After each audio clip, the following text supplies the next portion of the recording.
What's going on, guys? This is Rob, and those of you guys who follow me on Twitter know that I made a post saying there was going to be a big update today.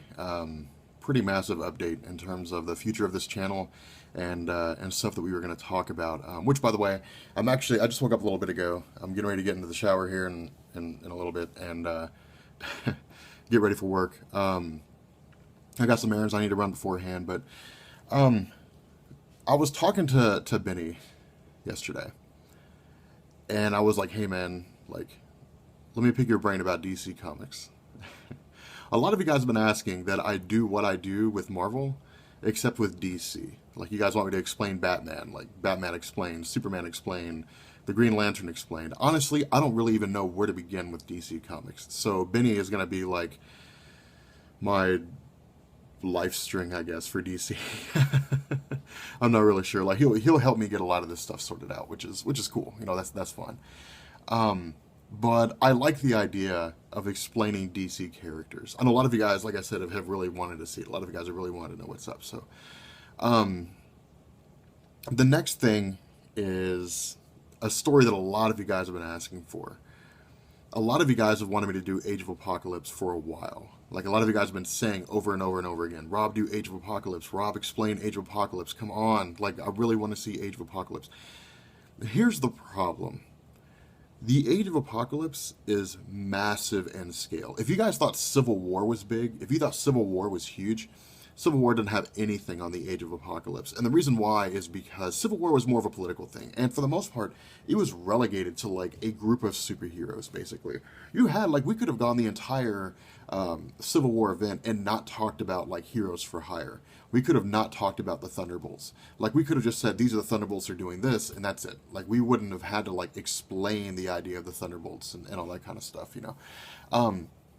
But with Age of Apocalypse, it's not that way. Age of Apocalypse is not like Age of Ultron or Days of Future Past. With Age of Ultron, he'd killed pretty much everybody before the story even started. Like, you learn about that in the Fantastic Four tie-in, The Age of Ultron, where the Fantastic Four come back from space when Black Panther tells them that Ultron is launching an attack on the planet Earth and trying to take over. And Susan Storm is like the last member of the Fantastic Four left alive, and one of the Ultron robots is advancing on her. And she's like, where's Magneto? Where's all these guys? You know, why aren't they fighting? And Ultron's like, they all fell, which is really cool. It's a really, really cool scene. But that's the reason why they're all gone, because Ultron, all the Ultron robots had like killed them all off before they could even really do anything. Because of course Ultron was in the future, he knew where they were going to be, he knew the best time to attack, so on and so forth. So Days of Future Past, all the superheroes were for the most part killed off. I mean, they were all gone. They were dead. You know, we picked up after everybody had died, and we just kind of learned along the way that they were all killed off by the Sentinels. But Days of Future Past was like Marvel's first big foray into like a really dystopian, bad, terrible future. You know, that was like the second time they had ever done that. Of course, the first time was like the Crooked World. So, you know, for like mainstream Marvel fans, it was their first time ever seeing something like that. The Age of Apocalypse is not that way. The Age of Apocalypse, like, everybody's alive for the most part. Most everybody is alive. Like, Wolverine is alive, Cyclops is alive, Havoc is alive. All those guys are alive. The difference is that they're all playing different roles. Like, you have the EMF, and I can't remember exactly what it stands for. God, I can't remember, but they work for Sinister, but they're under Apocalypse. Like, everybody's under Apocalypse, and I'm being followed by somebody on Twitter. Awesome. My Mac updates Twitter feeds automatically. It's pretty cool. But anyway, they all work under Apocalypse, and the EMF is like a group that goes and like does the bidding of Apocalypse. They track down mutants, stuff like that. But they're paired off based on genetics. So like Havoc and Cyclops are a team. You have like the Bedlam brothers. You have like all kinds of stuff going on with those groups.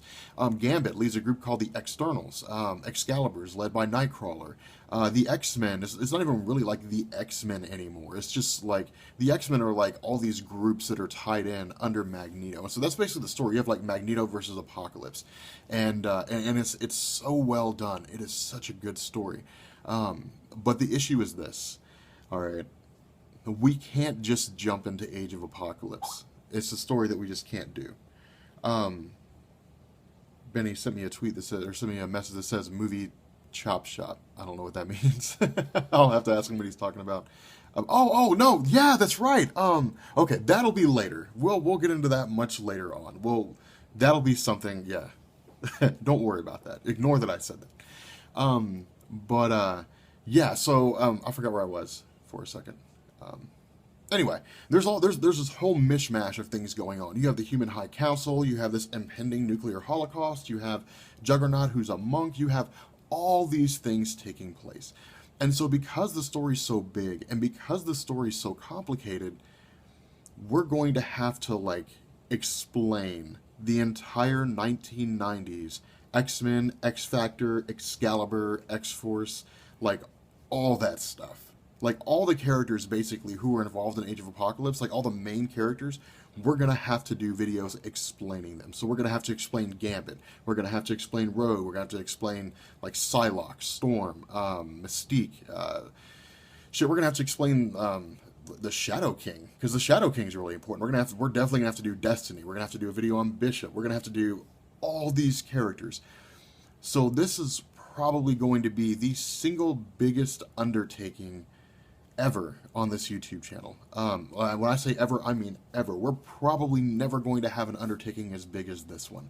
Because again, we can't just jump into X-Men or into Age of Apocalypse. We have to explain Gambit. We have to explain the Morlock Massacre and what's going on with Gambit. We have to explain Wolverine. We have to explain all these different things, all these different characters.